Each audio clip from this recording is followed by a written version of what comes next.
It is very exciting to be here. Not all shows, though, are like this. I did a show in a prison once. All the way in it. We went in it. There's few more people than this. We go in, let's say like you guys are like the inmates. So I'm like sitting here, I'm doing my dumb jokes. None of them work. Every joke I have involves being outside in the past 30 years. Like nothing's relatable. I'm like, traffic's crazy. Do you guys remember? Who remembers traffic? An inmate gets up and starts walking towards me. I'm like, oh boy, here we go. You know, like I've seen movies, like he's gonna use me to break out. So I don't want to point at him, you know, but I am trying to draw. I'm like, the weather's been like pretty crazy. Should he be walking up like that? Turns out he's just going to the bathrooms. They're right behind me. He's a good guy. I judged him on what he was wearing and where we were at. It was my fault. He goes in, the bathrooms they're like open. So I'm against this like brick wall and I'm like standing, it goes like halfway up. So it's me, a brick wall, and then the urinals. And he just comes out and then comes and pees at picks the one right behind me. And so it's just me and him just standing there. He's peeing, I'm like trying to talk. And he just pees without even kind of a problem. It was the most confidence I've ever seen in my entire life. I mean, I thought whatever you think this guy did it, all right? That's not... An innocent man doesn't pee like that. That's a guy, he's not getting out. I took social media off my phone. I have Instagram still on there. I feel like it's still okay. It's like, it's safe. Twitter's like, I feel like it's just like celebrities telling you you're the worst. That's all it is, all day. Whether it's like the presidential election, everybody's furious. And then there's a big pipeline thing. Remember that? They're like, we got to stop this pipeline. We're like, yeah, we do. I don't even know where this is at. I couldn't find it. Right now, I don't know what was in the pipe. I don't know if the pipe was above ground, but it was like, we got to stop. People have stuff there, and you can't be throwing pipes. You can't just throw pipes everywhere you want to throw pipes, you know? And it just... I follow Leonardo DiCaprio. You know, I'm a big fan. Just want to see what that guy's life is like. He tweets nothing fun out. I've learned that. He tweeted out 100 million sharks get killed a year by people. Just threw that up. No solution. I'm just at home in Tennessee, nowhere near an ocean. So many sharks. If you told me to guess how many sharks were alive, I would never have guessed 100 million. I don't know, 1 million? I don't know. Like, who knows how many sharks there are? I tweeted back. I was like, all right, dude, I won't kill any sharks. I don't know. Is that what you wanted out of this? I won't do it. I've never even been near a situation where I thought I might have to kill this shark. Never even met a guy that's pet a shark, but I'm not getting involved now. Facebook is more, that's your like friends telling you you're the worst. It's more local. No one has a good day on Facebook. It's everybody's worst days of their lives. And you'll be like the first thing you look at. You like wake up and you like cut it on and then just be like, do you want to see a murder video? You're like, I don't at all. I just woke up. I'm just trying to see whose birthday it is, you know? And they're just like, well, we already started playing it. So, and you're like, all right, I guess I'll watch that. My wife gets mad because I don't like any of her photos. She's like, why don't you like any of my photos, you know? And it's like, is this not enough, us living together and stuff? And I did like it. When we took it, I said I like it. I told you I like it.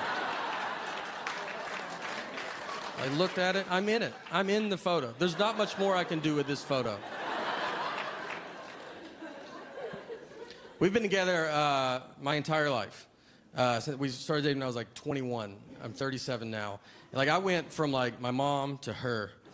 So I don't even know what it feels like to not have some lady be like, I don't know if I would do that, you know. And now we have a daughter, so I'll never know. I'll never know. We get in fights, you know, still. And when you're married for a long time, fighting is just, it can happen, it's open 24 hours, basically, at any time. We got in a fight recently at 3 a.m. We woke up to get in this fight. We have a dog, and our dog, like, freaks out when it thunders. And so we have sedatives to give her because there's only so many times you can tell a dog it's just thunder before you're like, she's not getting it, you know. And you're like, just take this, all right? So I woke up, I had to wake my wife up, and I was like, hey, where are the sedatives at? And she was like, they're at the top of the cabinet. So I go get them. I looked at the bottle, and the bottle said they were expired. So I had to wake my wife back up, and I was like, hey, these say they're expired. And she was like annoyed. She was like, they're not expired, all right? They're new pills in an old pill bottle. And I was like, all right, I should have thought of that. You know, that's my fault.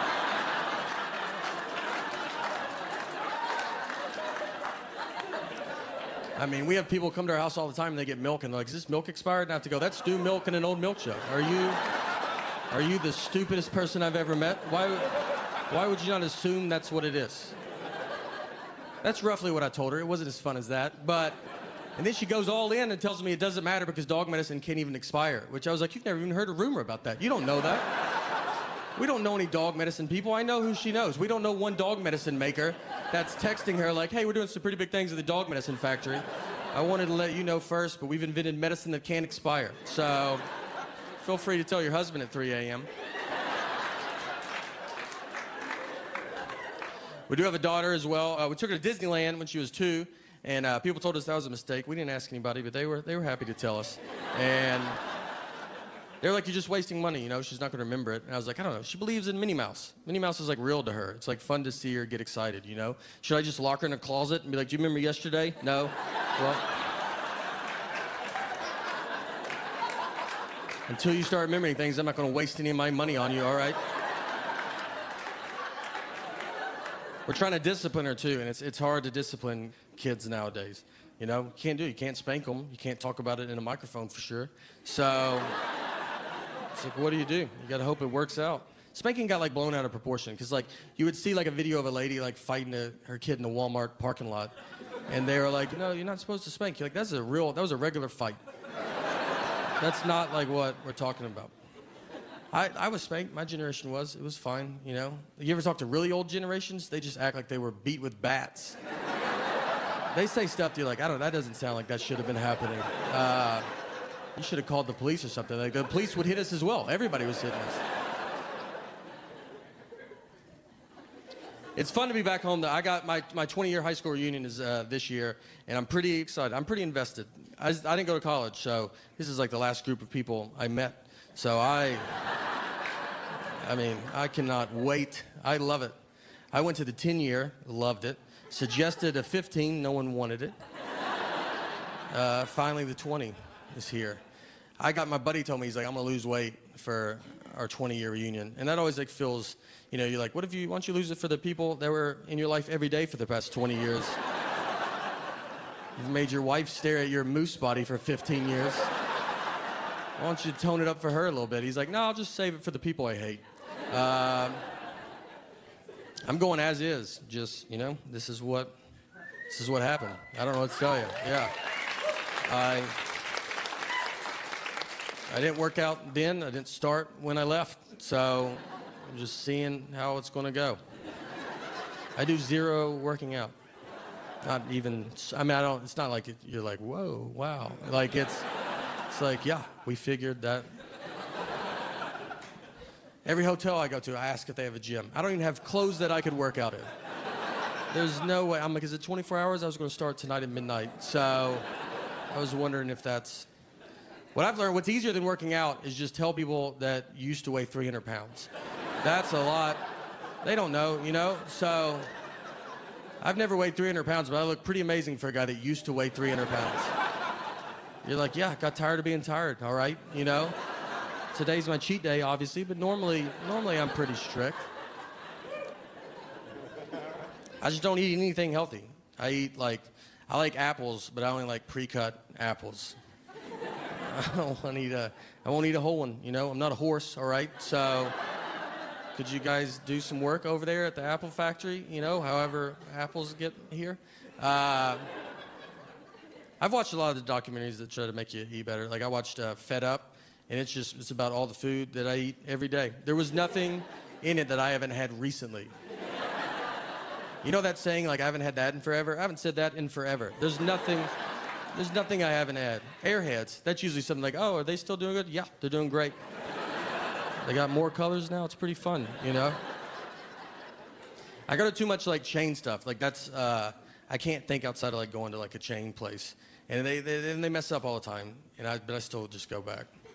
I go to McDonald's. I'll have like the nerve to be like in the drive-thru, like and be like, "Hey guys, I said no onions, and this has onions," and they just look at me like, "You're too old to be here, man. Don't come here. This is not a real restaurant, all right? I'm 11 years old. That guy's 90. Go to like a regular. You live near here. Go to a regular place." I had a whole issue at a Starbucks. I went into Starbucks, ordered iced coffee with milk. Nothing crazy, you know. And the guy like looked at me weird. You know, like when you're like get something in your head, you're like, I'm pretty sure he doesn't know what I said. But you're like too far in. You're both touching the credit card, so you just got to go. All right, let's see what he thinks he heard. And I go to the end of the counter, and he gives me milk with ice in it. I had to ask him. I go, what is that? He goes, milk with ice in it. I was like, what do you think? Do I look like a psycho to you, dude? I've never ordered milk publicly in the history of my life. I've never once in my life been out and thought, you know what I could go for right now? A cup of milk. I'd love to do that. I'd love a cup of milk. I'd like to drink it out of a straw, something else I've never done. Let's do that, and then let's put ice in it. Let's do something I didn't even know you could do. Let's do all that in front of all these people I don't know. And it was a Starbucks that was like in a Target. It wasn't even its own Starbucks. It was a Starbucks that's like, we don't really do everything. And I was like, do you do milk with ice in it by any chance? Is that something?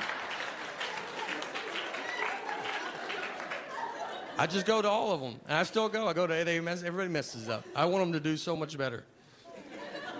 I went to Walmart. I go there. I'm fine with them, you know. I'm a Walmart guy. I'm like, that's where I'm at. I went into one. I was trying to, and I would say Walmart's getting a little like, sometimes when you go in there, some of the people that work there are like, some of them, I don't even know. You'll be talking to them. I'm like, I don't even know if you work here, if you're a customer. Like, it's 50-50. But they're willing to help, which is nice. I went into one. I was trying to buy a hammock. So I go in. I go back to where I imagine the hammocks live, and I went up to this guy and I was like, hey man, do you guys sell hammocks? And he was like, what's a hammock? And it threw me off enough that I was like, am I saying it wrong?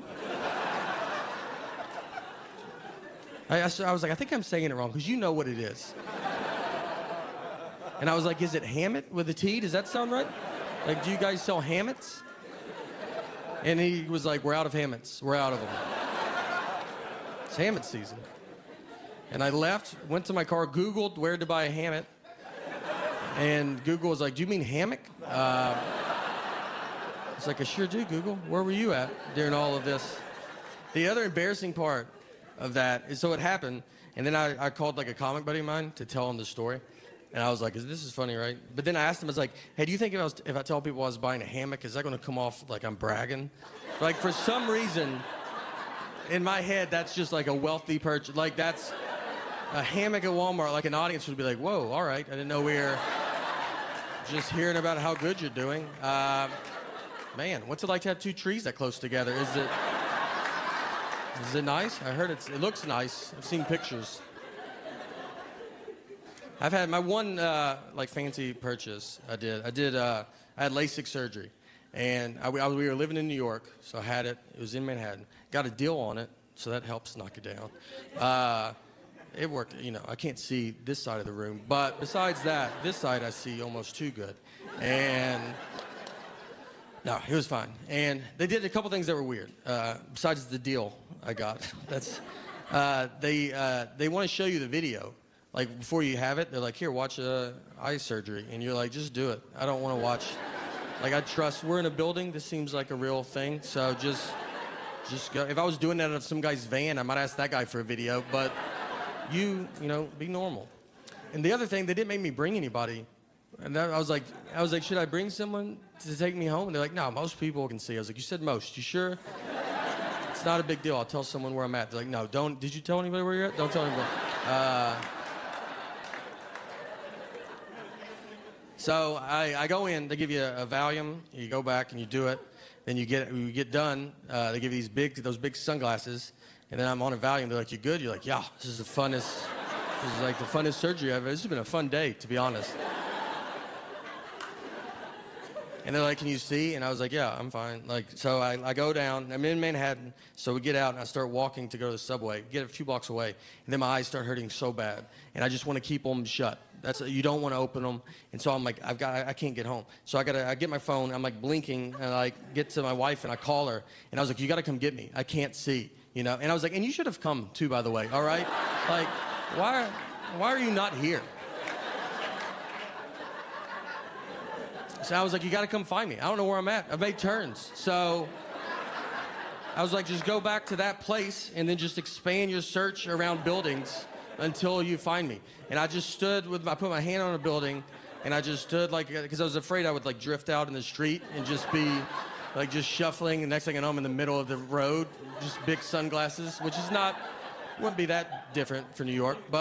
And so I'm just standing, I stood with my hand like this for like 30 minutes. I mean, we were to the point if anybody confidently just walked up, they could have taken me home. Next person that goes, let's go, I was living with them for the rest of my life. It's fun doing comedy cause you get to travel so much. I fly a bunch, and it never gets easy when you fly. Like, you just think, like, every plane you're on is going to go down. It's not in a dark, it's never relaxing. I had, I've gone on a plane once, and, you ever get on and just look at everybody on it, and it just looks like a group that would go down in a plane crash. Like, for some reason, you're like, I feel like I've seen all of us before. I had a pilot tell us right before we took off that he was retiring, and this was his last flight. You're like, all right, why don't you just say that when we land, dude? Like, it's not like we're gonna be different people. We're the same people. He's basically just like, either way, this is my last flight. So, all I can tell you is I'm not flying again after that. I'm trying to get better. Like, when you travel now, you go to different cities. It's to actually go explore the town and see stuff. I went to Wilmington, North Carolina, and yeah, a couple of us. All right, and they have a big battleship there, and it's in it looks like it's a river because you can see across. It doesn't look big, but it's probably part of the ocean. It's one of those where you're like, could I drink that water? Could I not? I don't know.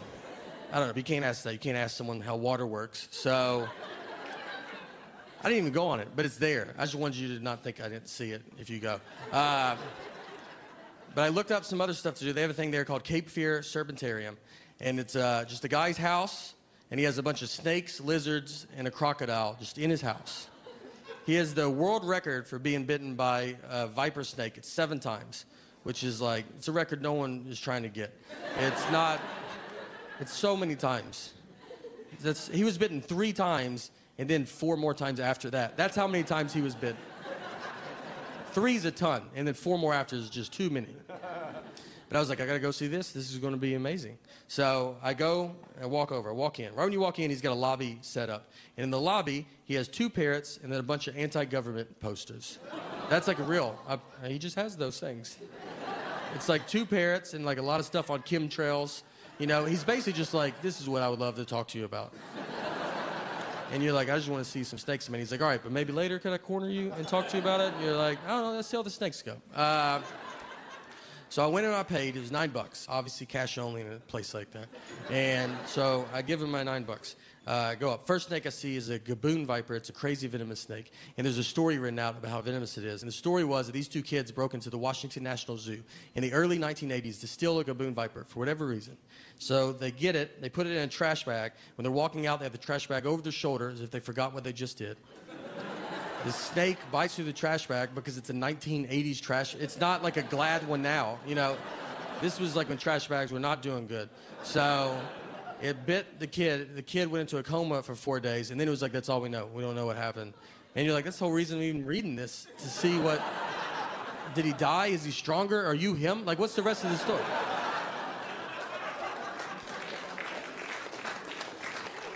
So if you ever go, and you should go, if you ever go, 3 p.m. Saturday and Sunday, he feeds these things.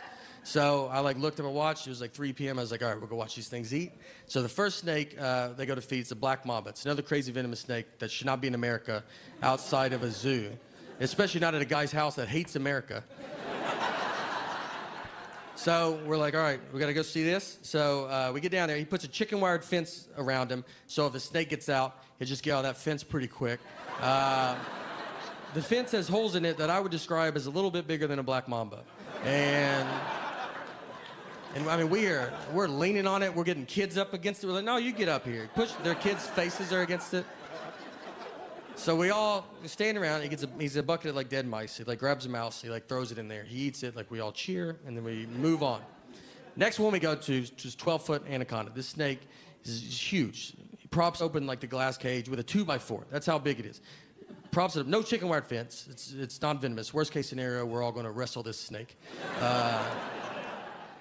So we're all standing there around. He gets his bucket back out, but this time it's got dead rabbits in it. And they're the biggest rabbits I've ever seen in my... I would have paid $9 to see what that rabbit's life was like. You know, just to see that rabbit drive up that day. He gets these giant, like, two-handed tongs that they look like they're for this. So he grabs a rabbit. He kind of steps back. He's going to make the snake come out and get it like he's hunting. So it's the rabbit, it's him, children, and then us. I mean, no, he's the only employee there. So we stand there. Luckily, the snake comes out. He gets the rabbit. He's like constricts it. It falls to the ground. He lifts it. He puts it back in. He goes, well, Easter Bunny's dead. Makes that joke for the kids. Yeah. And we waited for him to say he was joking. He did not. Yeah, he stared at the kids harder, almost to assure it. That's what it is. Then he goes, all right, you have permission to touch the snake. No one's asking. We're walking away.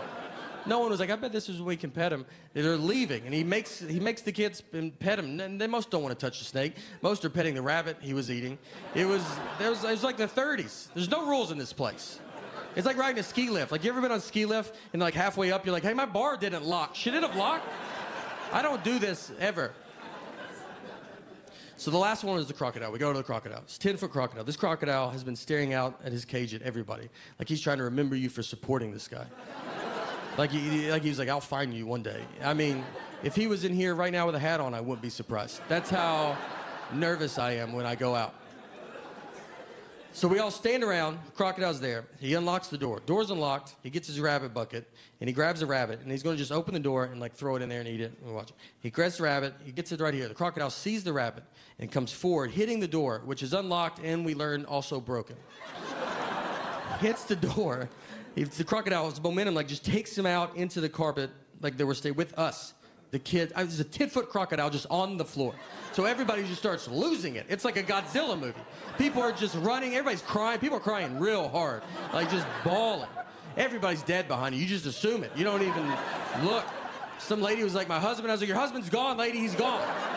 We shouldn't be here. There's so many signs that say we shouldn't be here. And we just leave, because the cobra was next. She's like, I don't know if the cobra's in a cage. Who knows where this cobra's at? He might have been watching this with us. This is a real story, and here's my proof. I have proof to this story, is there's a TripAdvisor review from that day. It's not my review. I'm not a review guy, but someone reviewed it, and you can look at it. Go to TripAdvisor, type in Wilmington, North Carolina, Cape Fear Serpentarium. When you get there, go to the reviews. They have 4 stars to 1 stars. If you want to see what I'm talking about, I would start at the 1 stars. They're all pretty fun to read, though. You know, 4 stars loved it. They think the place is great. 3 and 2 stars, they're usually pretty hung up on the propaganda in the lobby. They can't get past that. And then just go to the 1 star that says, crocodile got out of the cage. It's the best 1-star review I've ever heard in my life. Like, just the most, oh, did that poster hurt your feelings? Did a crocodile get out when you were there? Because he got out with us, and we didn't think he should have been out with us. So 1 star. All right, thank you guys so much. I'm from here, if that matters. All right. I'm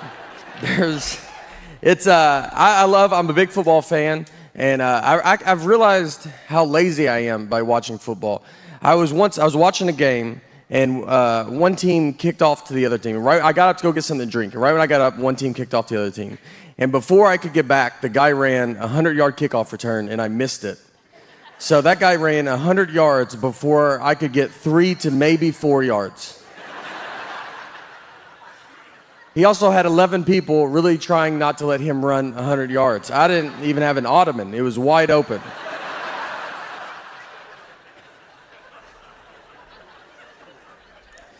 I need to get in better shape. I should do something. You got to do something. But I realized recently I like to golf, and I would go golfing on the road. And one time I was golfing, and I was hot, and I was in the parking lot, and I wanted to change shirts before I got in my car. So I'm standing at the trunk of my car, and I take my shirt off. I have no shirt on, and this old man walks up to me and goes, "Olivia?"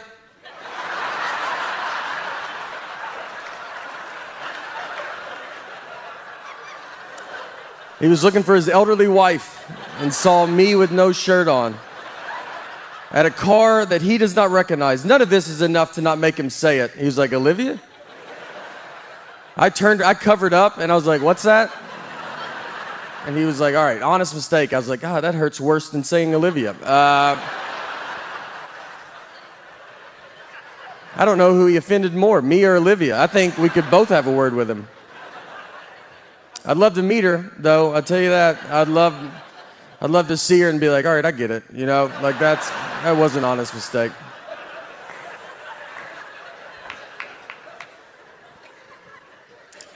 I do travel a lot. If I fly Delta, if I buy a ticket through Delta's system, my name in their system is Nathan, and on my license, my name is Nathaniel. I do not remember making this decision, but it's a big deal. You can't just change it. I've tried. I've asked Delta, and they're like, "We can't." And you're like, "All right, I don't know where we go from here." If you can't do it, who can do it? Do you call a senator? Is that what senators do? I don't know. How high do I have to go? What do you have to do? You have to mail your birth certificate in. Some moms give their kids their birth certificates. I've never seen mine.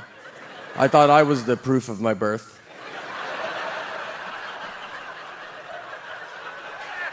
And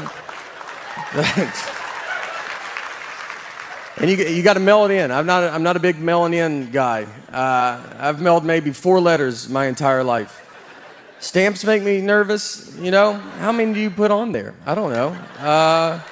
And they change the price of stamps, and that's not in the news. You don't find that out on Twitter. You have to find out from old people. They're the only people that know. Yeah, they'll tell you. They're like, "Stamps went up." You're like, "Okay." And they're furious. You're like, "Is it $100 a stamp? I've never seen you that mad." So I will never go through this process to get my name changed, so I just deal with it. And it gets brought up. I was checking the bag once, and the guy behind the counter sees my ticket, says Nathan. The license says Nathaniel. And he was like, "Oof, this is not good."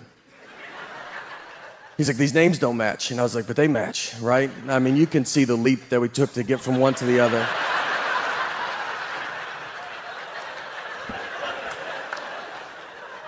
And he was like, "But they're not the same." I was like, "They're the same." And I mean, at this point, I was like, if this guy finds out people call me Nate, he's going to lose his mind. Like, he's going to call the police to be like, "There's a guy with 3 names trying to fight. Like, if you guys want to shoot him or something." So I was like, "What do you want me to do?" And he goes, "You should go home." That was his honest. He's like, I mean, I can't believe you've made it this far. I said, "Let me try it. Shouldn't I just try it?" I was like, "Look, I'll give you that those names don't match. But what I think is going to help a ton is the picture on the ID." I mean, I think with 100% face, 70% of the name, that's 170%. I think I'll get through. And he was like, "Look, man, I get it, all right?" He's trying to relate to me. This is honestly what he said. He was like, "My name's Joseph. That's what's on my license. But if I buy a ticket under my nickname Bart, they're not going to let me through."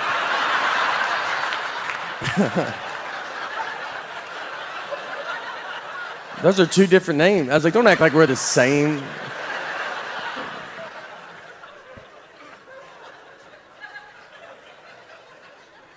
I am married as well, and it's fine. You just do it. That's what my wife said. So just get through it. This is what marriage is like, just one person talking and the other's like, "I'm gonna get out of here."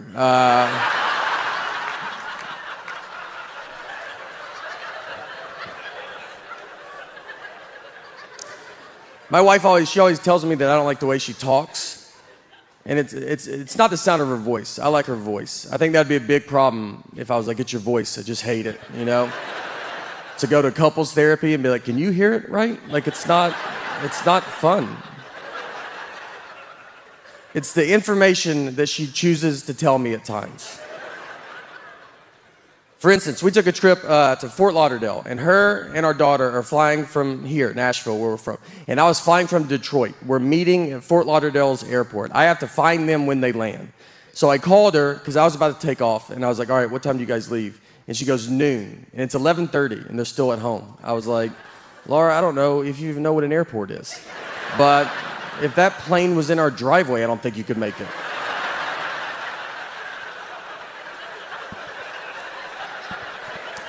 And she goes, that's what time we leave for the airport. Our flight's not till 1:30. And I was like, okay, all right. So what do you think I wanted to know when I asked that? Is that what you thought the best information you could give me was a time that means nothing to nobody? What time did you go to bed last night? Just tell me that, and I'll just look up all the planes that land in Florida, and I'll guess which one I think you're on. She was like, I'm sorry I don't talk the way you want me to talk. I'm like, I want you to talk like a regular person, all right? I don't know if... We didn't talk in Florida, I'll tell you that. All right, thank you guys very much. I really appreciate it. Dustin? Look, thank you for having me here. This is very exciting. Got to play some sports, softball. Struck out, but, it's just a pretty big yellow ball. And I like to play, I play a lot of sports. I like to golf. And recently I was golfing, and I got done, and I was very hot and gross. So I wanted to change my shirt before I drove. So I'm standing in the trunk of my car in the parking lot. I take my shirt off. And this old man walks up, and he goes, Olivia? He was looking for his elderly wife and saw me with no shirt on. I covered up. I was like, what's that? And he was like, all right, honest mistake. And I was like, that hurts worse than saying Olivia. I don't know who he offended more, me or Olivia. I think we could both have a word with him. I'd love to meet her, though. I'll tell you, I'd love to see her and be like, all right, I get it. It was an honest mistake. I don't have a good body. That's the message. It's not. You ever wear those Under Armour shirts, those skin tight ones? Like, I look better without a shirt on than with that shirt on. It just shows the worst parts of your body. They have like plastic surgery, how they draw markers on you? They should just put you in that shirt and be like, obviously you can see what we're going to go after.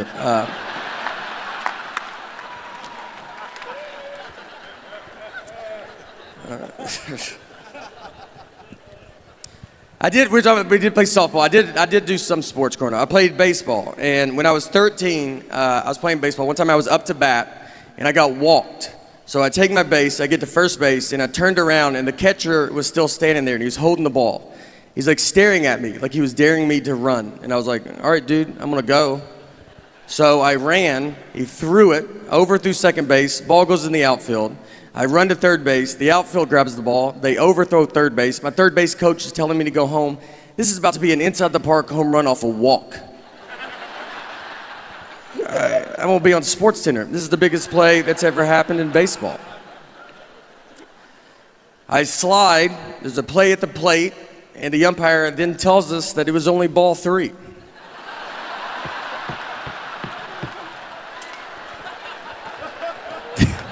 This is exactly true. So, I've got to get up. Everybody's got to get up. I got to get my bat right where I left it. I got a bat again. It's 3 balls, 2 strikes. Next pitch, immediately strike out. I'm exhausted and just over baseball. Here's what I learned, though, that day. Here's what I learned. I learned that if you're confident, you can get away with quite a bit. Because no one tried to stop me, and they should have. They knew I wasn't supposed to go. That's why the catcher was holding the ball, because he was like, I don't think he's supposed to be going yet. And then I just run to second. He's like, guess I'm wrong. No one's that dumb. And then he launches it into the outfield, who's barely paying attention. The umpire figures it out, but it's just easier to let me get back to him. No one ever told the parents either. No one ever explained it to them. And they were cheering pretty hard. It's a pretty exciting play to watch. And they just see me slide into home and just stand up and bat again. Like that's just a rule in baseball.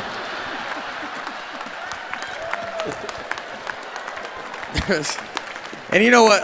What's funny too? The year before, I got a legit triple off a walk. So in that moment, I'm like, this is just what I do. You know, like I was like, don't walk me. Like this is my thing. All right.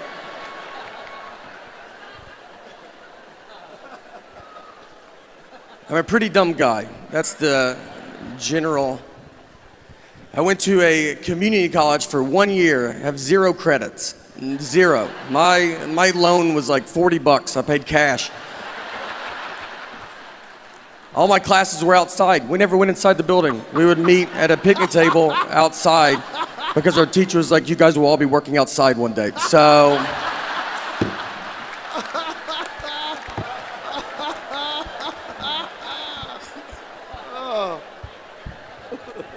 I've like thought about like if I could time travel, if I could go back in time knowing everything I know now, I don't think you would even hear about it. I think I would just get stuck. I don't know anything. Like I think if I went back, I don't think I could prove I'm from the future. Like who's the next president? I'm like, just name someone and I'll tell you if I've heard of them or not. But I have no idea.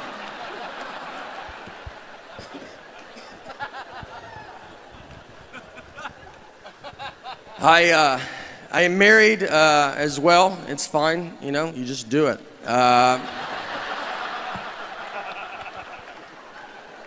This is what marriage is. It's just one guy talking and the other's like, I'm gonna get out of here. This is not. My wife, one time we were out on the lake with some of our friends and we were floating around in the water and there was a guy in a boat right next to us and my wife was like, oh, that's my ex-boyfriend in that boat. I didn't know who he was. She didn't have to say anything at all. She was just basically like, are you having fun? Because I would like to put a stop to that. And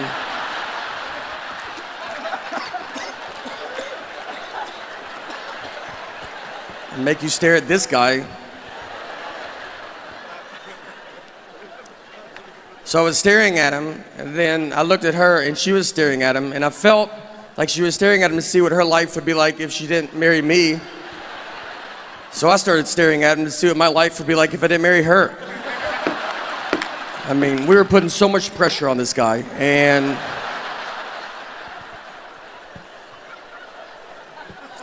nothing happened. We basically just realized we don't have a boat. But my friends were like, you shouldn't try to fight him. Why didn't you go fight him? I was like, I don't know, because I would have had to swim over to that fight. I don't know how intimidating that is for a guy to see a head in a life jacket floating his way. And then I gotta get in the boat. Have you ever tried to climb into a boat from water? It's not aggressive. It takes an hour if no one is in the boat. I would need his help. That's how that fight would start.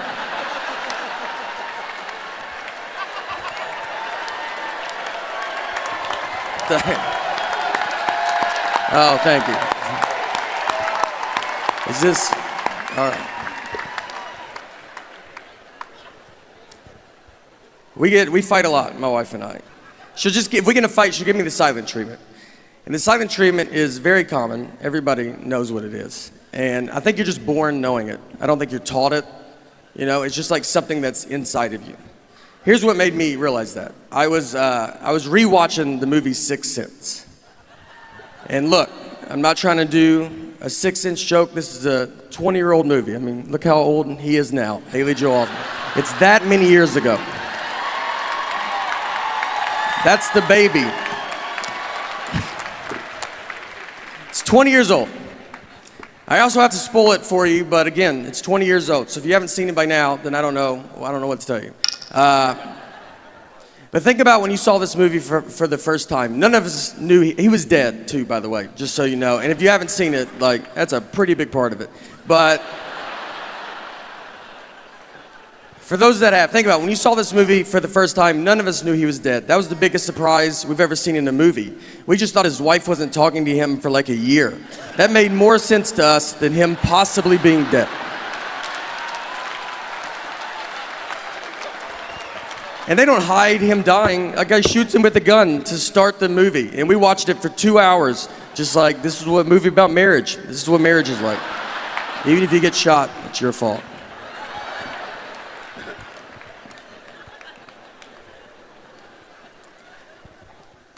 We have a daughter as well, and when my daughter was to be born, I'm from Nashville, and when she was to be born, we were living in New York, but she was not born in New York. We flew home. She was born in Tennessee. I don't need her growing up thinking she's better than me. So I was like, you start where we start, all right? No one gets a leg up in this family.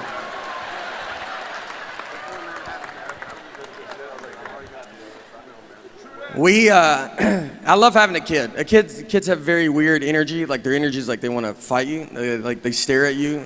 They stare at just strangers for so long. And you try to stare back like, I will fight you in front of everybody. And they just look through you like, please, I would love it if you tried. I'm a big chain guy. I go to a lot of chain things. I just like to go to businesses that are doing good everywhere. I'm a big McDonald's fan. I go there quite a bit, and I take my friends, and every time I go in there, they're like, I haven't been here in forever. It's like, don't act like I'm the one keeping them afloat, all right? They're doing real good. So I went in with a buddy of mine, another comedian named Louis J. Gomez, and me and Louis, we go in, we ordered our food at McDonald's, and we sit down at our table. And then Louis went to the bathroom. He left me alone with his food. So I was like, you know what? I'm gonna play a prank on him. So I grabbed his hamburger, I unwrapped it, I took a bite out of it, and I wrapped it back up and put it back on his tray. That's my big prank, right? Like when he comes back from the bathroom, I'll be like, dude, did they just eat your burger? That's crazy that they're doing that, right? Is that crazy? It's a dumb prank. It's harmless. It should never leave the table. All that should happen is Louis should come back, he should open his burger, and his first reaction should be to look at his best friend who's sitting with him, who also, by the way, dabbles in comedy. And just be like, hey, I just want to run this by you before I unexpectedly go freak out on this entire McDonald's. That's what I thought would go down. Just a little, hey, did you touch my food the only time it was out of my sight? I just want to know before I try to fight a group of people that are going to be pretty confused on why they're fighting.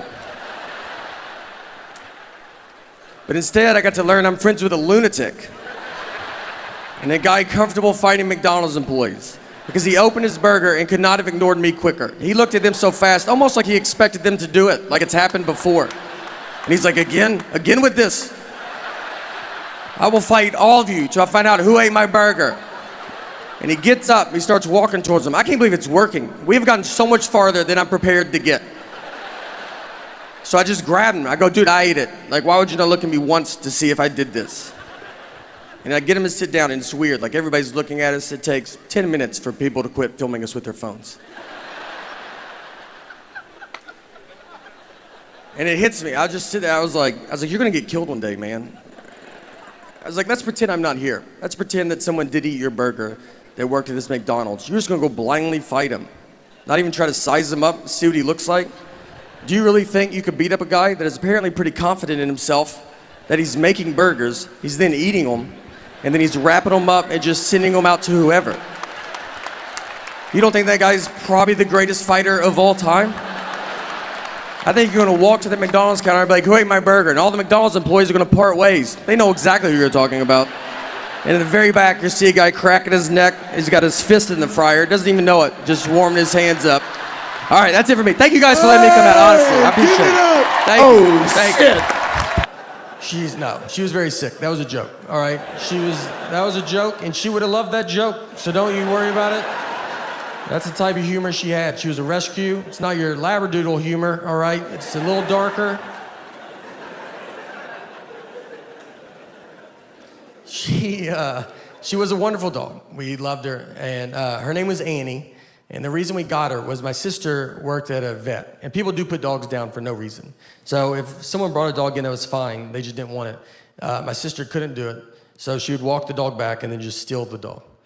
I don't know the laws on all that, but I'm sure now people are finding out that their dog's still alive right now.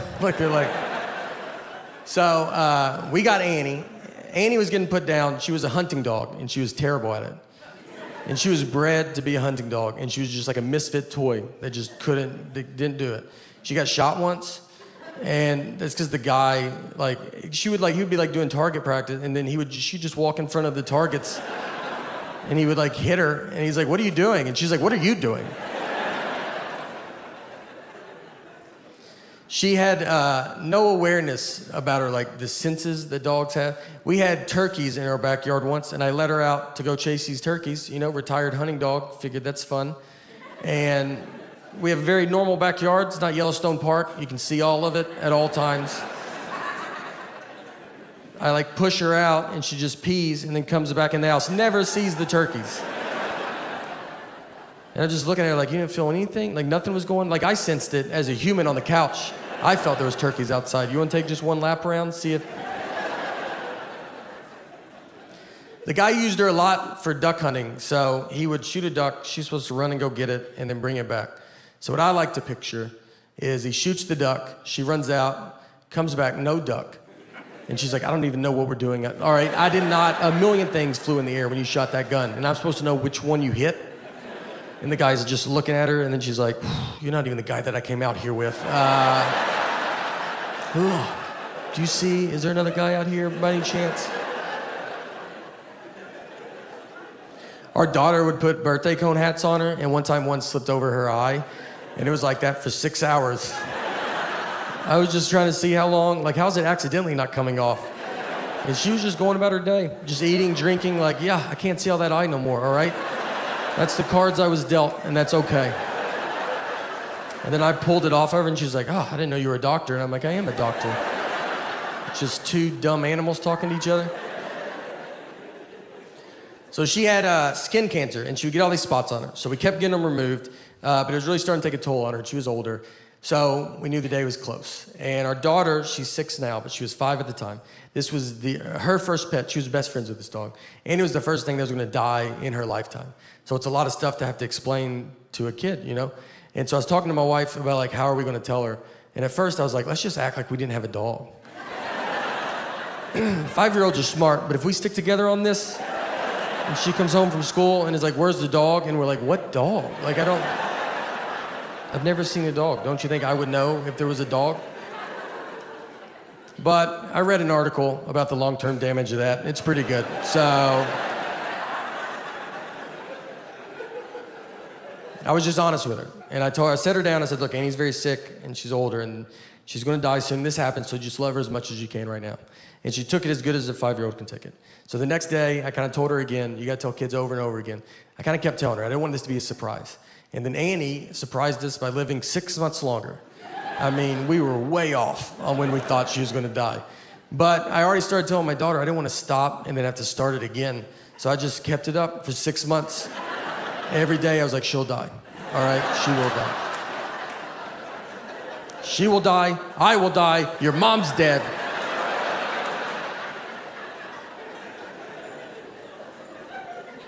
So finally the day was here, and our daughter was at school. And so my sister and my wife, they took Annie to go have to put her to sleep. And I went to go pick up our daughter to tell her. I've already been telling her. And so I picked her up, I told her, it was brutal, very sad. She took it as if this was the first she's heard about it. We get home, and my wife was like, how was it? Which is already a dumb, like, it was great. You know, I loved it, can't wait for the next thing to die. Nice to say I told you so, you know? I told my wife it was terrible, you know? And then my wife goes, you didn't tell her that I did it, did you? And I was like, no, why would I say that? Like, I didn't even think about it, you know? Then I looked at her like, is that what you would have said though? Would you have told her that I did it? You know how your dad's been talking about the dog dying? Well, he's finally had enough. 2020, it's been one of my favorites. I can tell you one thing that is canceled for sure. Coughing in public, that's over. You go into a restaurant and just drink water wrong. You just gotta get up and go to your car and drive home. The whole restaurant just stares at you. It's gonna be hardest on my parents, because my parents, there's nothing more they love than coughing in public. It's one of their favorite things to do. I mean, I haven't had a conversation with my dad in 10 years without him choking the whole time. And you have to go, every time you go to a restaurant too, now they take your temperature. It's just a teenager that doesn't know what he's doing. Doesn't even hold it up near my head. He's just like 45 degrees, you're good. You're like, am I? He's not even fazed by it. He's like, I'm like, dude, I think I'm dead. That's not, I should go to the hospital. Everybody acts like they've already had COVID too. Everybody's like, I think I had it in February. You're like, did you? They're like, I think so. I remember I sneezed a lot one week, and then there's my wife and I. We have an 8-year-old daughter, and so we're having to do the virtual learning. And they're like, just teach her school stuff. You're like, it's good. I barely made it out of high school. Let me give it a go.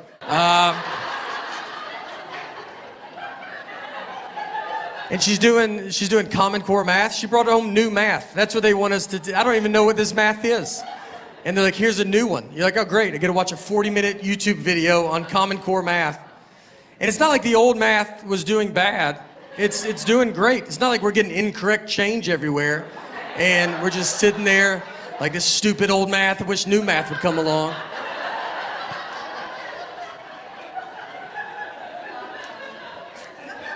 If you don't know Common Core math, it's just basically a long way to get to the same answer.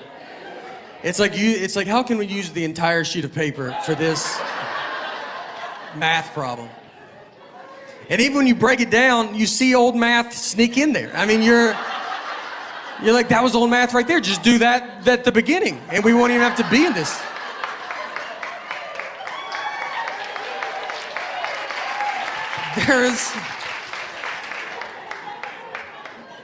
I told my wife, it's a long way to get to the same thing. It would be if you came to my house and you knocked on the front door and you're like, can I come in? And I was like, could you walk around and come in through the back door? And you would be like, does the front door not work? And he's like, it works. It works fine. I use it. Most people still use it. But the new way is to go jump the fence, come in the back, and then meet me back here.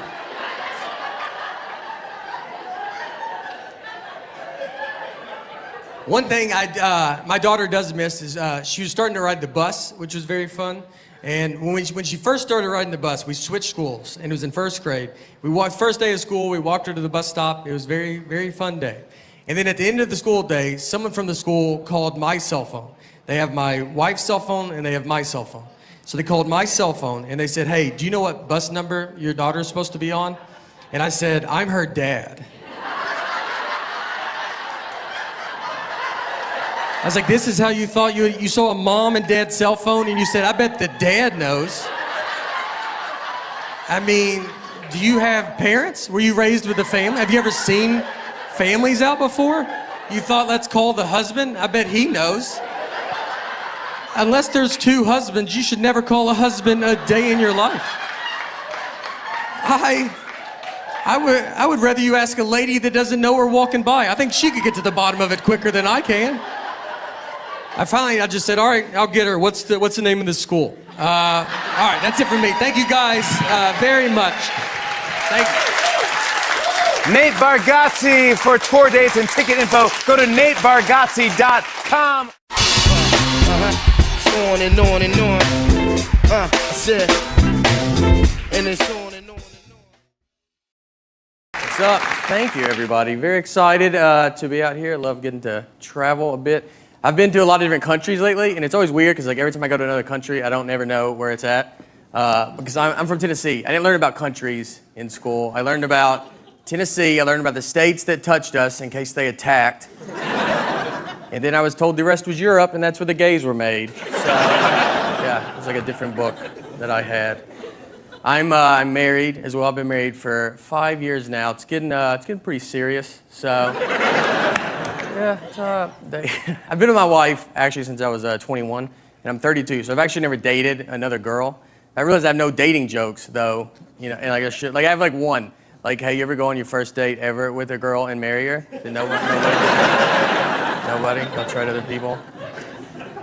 My wife always tried to test my love too. Like she asked me recently if I would take a bullet for her, And yeah, like for one, first of all, she runs with a pretty rough crowd, so it's probably going to happen. So I had to think about it, and I told her yes. But like honestly, the only reason I said yes was because, all right, like I don't know how fast a bullet is, like exactly, but it's like pretty fast, right? Like you don't hear a gun go off, and you're like, oh, I should get over there and get in front of that, right? So all I gotta do is like stand there, like she'll get shot, right? So she'll go down. I just gotta dive immediately after she goes down. So she goes, I go. I'll be like, did I get it? I'll feel around. I know her. She's gonna be pissed at me about it. And she's gonna be like, no, you didn't get it, like you get nothing. I'll be like, oh, great, we're in a fight now. All right, well, maybe that wasn't reasonable to ask me to do. Did you ever think of that? It's a bit unrealistic, all right? How fast do you think I am? If you want to ask a realistic question of someone to protect you, you should be like, hey, would you take a sword for me? That's much more realistic. You're going to see a sword. If you ever get stabbed by a sword, you knew you were near a sword for at least half an hour. No one pulls a sword out. You're like, I didn't know you had that sword. No, everybody knew, all right? Sword people were the worst. And if you're thinking about getting married, here's my advice. Here's what I think marriage is like. Marriage is like, you ever go to a concert and you see a mosh pit and you're like, oh, you know what? I'm going to go get in that mosh pit. But then once you get in it, you're like, I do not want to be in this mosh pit at all. I'm going to leave and go get some beer. And then the mosh pit's like, well, didn't you drink last night? You're like, all right, mosh pit, why don't you get off my back? I'm crying. I like to drink it up, too. I'm a big fan. My wife's actually mad at me right now because I went out drinking like a few nights ago, and I stayed out crazy late. So I'm going to read. I have a sequence of text. I'm going to read, just see if we can figure out where she got mad. The first text, my wife was at work at 3:03 p.m. She texted, are you awake? 3:10 p.m. I texted, just got done jogging.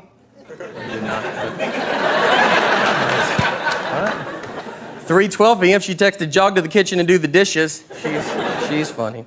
7:04 p.m. I texted, I gotta go do comedy. 7:08 p.m. she texted, have good shows, I love you. So there's no fight right there. That's sweet and fun. Now, I think she got mad somewhere over the next 11 hours. Because I did not resurface until 6:16 a.m. I texted, I on my house. 6:17 a.m. she texted, are you drunk? 6:19 a.m. I texted, you're drunk. That's good. 6:22 a.m. she texted, we need to talk in the morning. 6:24 a.m. I texted, it is morning. 6:27 a.m. she texted, sleep on the couch. I was like, oh boy, that's when I knew I was in trouble, guys.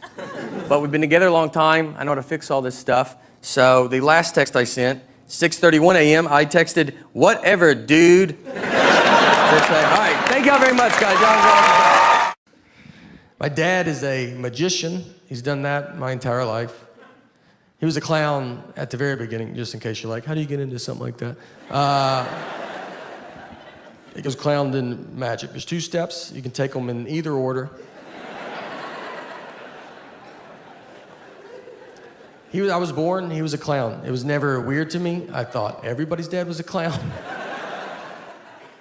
My first memory of my life is I was 5 years old, and I remember my mom walked me out to the front yard, and my dad pulled up. We had this old red Mazda. He's dressed as a clown. That doesn't even faze me.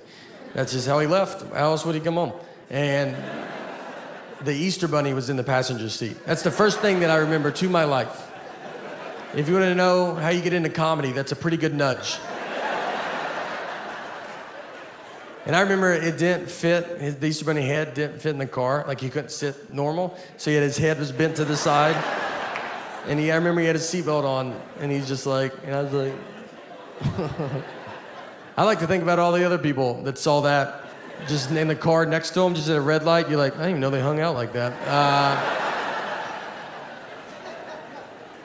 So me and my dad, he just does magic now, and he's very good at what he does. He's very funny, and we do shows together. So one time we did this show. Magicians have conventions where they get together, and they buy and sell tricks, and they give a lecture, and they do this big show. So this guy was putting one together in Des Moines, Iowa, which is the birthplace of magic, something a lot of people don't know. And it's not, but that does sound like it could be. I don't know why. I said that in Des Moines, and people were like, I think I already knew that. They're like, yeah, he's right. So this guy calls me, he's like, your dad's performing this year, so we want you to come down, and we're gonna make you appear out of a magic trick. I'm gonna come out, I'm gonna surprise my dad, surprise the audience, everybody will go crazy, and then I'll do 5 minutes of stand-up, and that will end the show. He's like, it's gonna be like a big deal. And I was like, all right, I agreed to it. I fly to Des Moines, I'm hiding, I'm in my room, no one knows I'm there. The show starts, my dad's out performing, I climb in a box backstage. When my dad gets done performing, they ask him to stay and help, and they push the box out. The trick is, the guy's a very pretty lady assistant. She walks around, shows the box is empty, and then she climbs in. Normally it just falls apart, and then she disappears. But now it falls apart, and it's me, and I pop out. And you have to come out big. I don't know if you've ever appeared out of a magic trick, but if you do, yeah, you can't just be like, how you doing? You know, like, it's gotta be a big grand, like, can you believe it? And I look at my dad, his face is so surprised, he had no idea. But his eyes are just like, why would you ever do this? And I was like, is this not a good time to visit you? The audience is clapping, but they're not going that crazy. Like, the clapping starts dying down, and as I'm standing there, it's like hitting me, that I was like, I don't think they know who we are. That guy told me they did, and they don't. They don't know that's my dad. They don't know I'm a comedian. This looks like the stupidest trick they've ever seen. It doesn't make sense. Like, they're like, a pretty girl goes in, and just a whatever dude pops out, that's your trick? Your trick is backwards, sir. It's backwards. And now I gotta do comedy, but they don't know I'm a comedian, so I get a microphone, they're like, he's gonna talk to us now? How long is this trick? And when you do comedy in front of people not expecting comedy, it does not come off as comedy. It sounds like a mean speech. They were just like, get back in the box, where's the girl? Is she fine? Can we hear from her? My wife and I, we got in the fight over the phrase one fell swoop. Just over this saying. And if you're a newlywed, you're like, well, that doesn't make sense. You're right, it doesn't. This is a double-digit married fight. This is when you've already done all the dish fighting or the putting your clothes away fighting. This is when they're trying to mentally break you. They got you almost how they want you, and this is the one that sends it over the edge. So my wife, she wanted to go visit her parents one weekend, and her parents are divorced, and which has been hardest on me, to be honest. That's something people don't talk about, you know? When you marry into divorce, I mean, they divorced because of her, not me, so why do I have to go to 50 different houses? She wanted to go visit her parents, and shit, I want to do it in one fell swoop. Now, I've never heard my wife say the phrase one fell swoop. We've been together 20 years, she's never said it. And it felt like someone that day told her, hey, you should start using one fell swoop more. And she goes, I'm about to call my husband. It goes, perfect. Use it 40 to 50 times on him. So she calls me and she goes, I want to go visit my parents. I want to do it in one fell swoop. And I go, all right, let's do it in one fell swoop. She goes, I want to do it in one fell swoop. I go, let's do it in one fell swoop. You know, let's swoop it up. I'm down. And she kept saying it, one fell swoop, one fell swoop. I mean, over and over again. And then when she went to describe this one fell swoop trip, she goes, we'll go to my mom's, come home, then go to my dad's. And so I just like waited. And she didn't say anything, and I just go, that's not what one fell swoop means. And instead of possibly just being wrong, she goes, I know what one fell swoop means. I go, yeah, it doesn't sound like you do, all right? And we have the same last name. I can't have you out there in a one fell swoop conversation. What do you think two birds, one stone mean? Let's just go through them all. I don't know if you know any of these. She hangs up on me. So I get home, and you know when you walk home when you've been in a fight, and you're like, all right, how long is this fight? Is it happening still? Is it over? I don't know. I got to fill it out, you know? She never uses words like sorry. I'd love to hear that. I mean, that's a word she definitely doesn't know what it means. And I say it all the time. I walk around the house with just a sack of sorries, just handing them out all day. I try to give her some, like, would you like to carry some of these? She's like, I don't have pockets, so I'm good.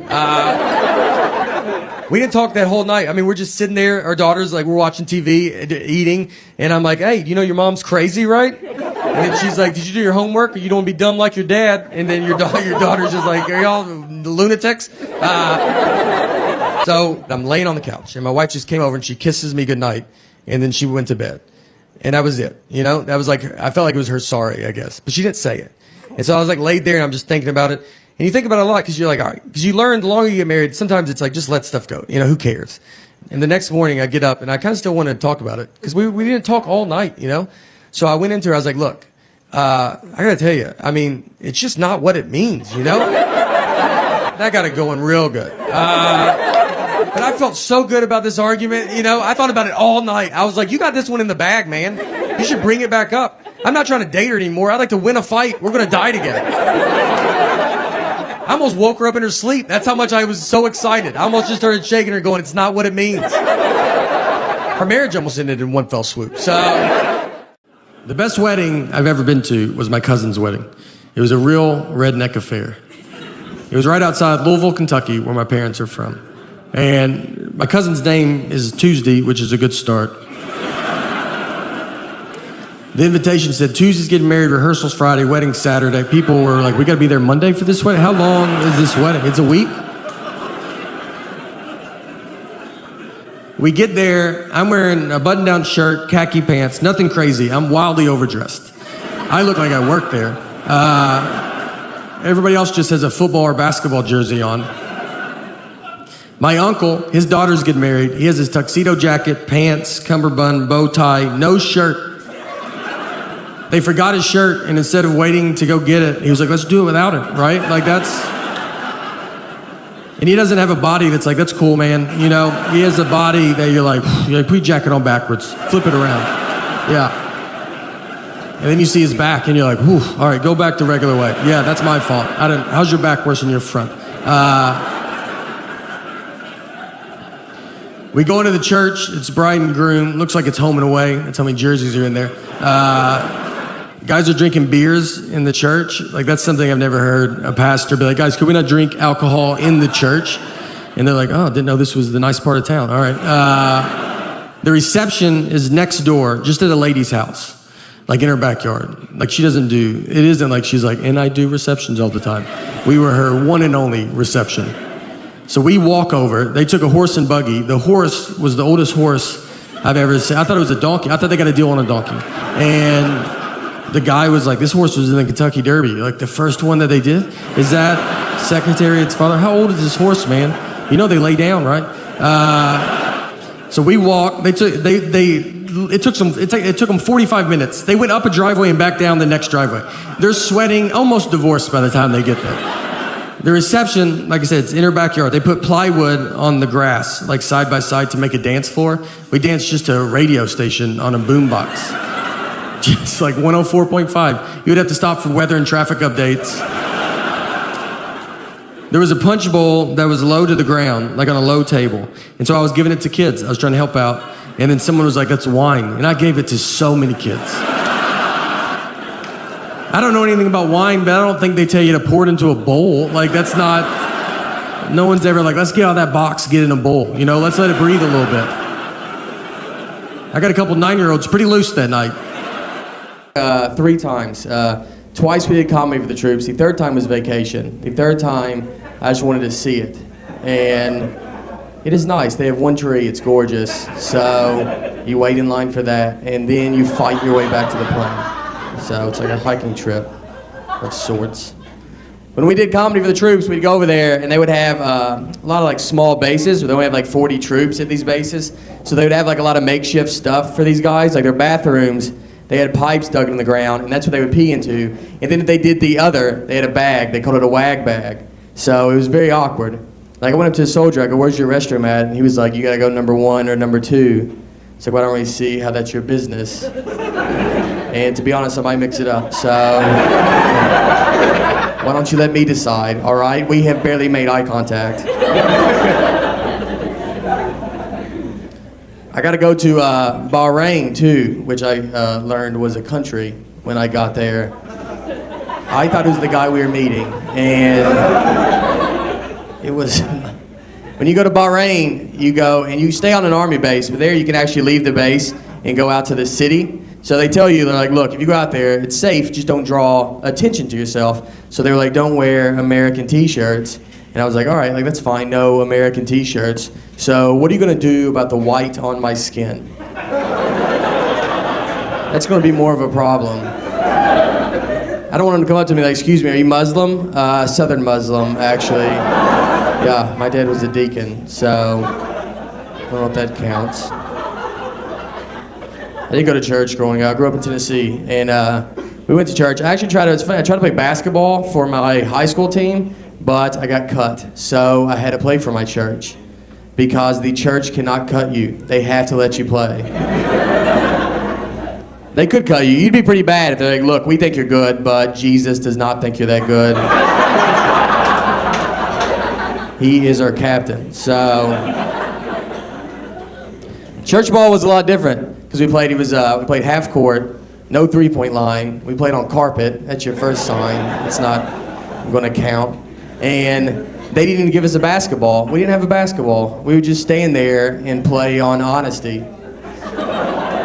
You'd be like, I just made it. It was like, oh, that's a good shot. You're really good. I stole it. I forgive you for stealing it. It was moral points. Counts later. Are y'all gonna go watch the Nathan's hot dog eating contest? Did everybody get their tickets for that?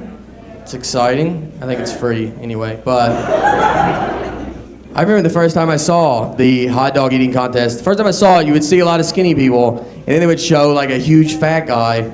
So I was like, all right, obviously he is gonna win. He probably ate on the way here. But he does not win. Kobayashi or Joey Chestnut, two very in-shape guys. So that means fat people are not even good at what they're good at. Who would have thought? Huh? Who would have? I'm married, and that is whatever, but you do it. You know what marriage is like? Marriage is like, you ever go to a concert and you see a mosh pit, and you're like, you know what, I'm gonna go get in that mosh pit. But then once you get in it, you're like, I do not want to be in this mosh pit. At all. I am gonna leave and go get some beer, then the mosh pit's like, hey, you drank last night. You're like, all right, mosh pit, why don't you get off my back and let me live my life. I always get home late doing comedy, and my wife will be asleep, so I'll go in, I fix something to eat, I'll watch TV, I'll be home for like an hour, then I hear my wife from the bedroom, and she'll be like, Nate, is that you? You better hope to God it's me. You have let some murderer get quite comfortable in this house. He is eating.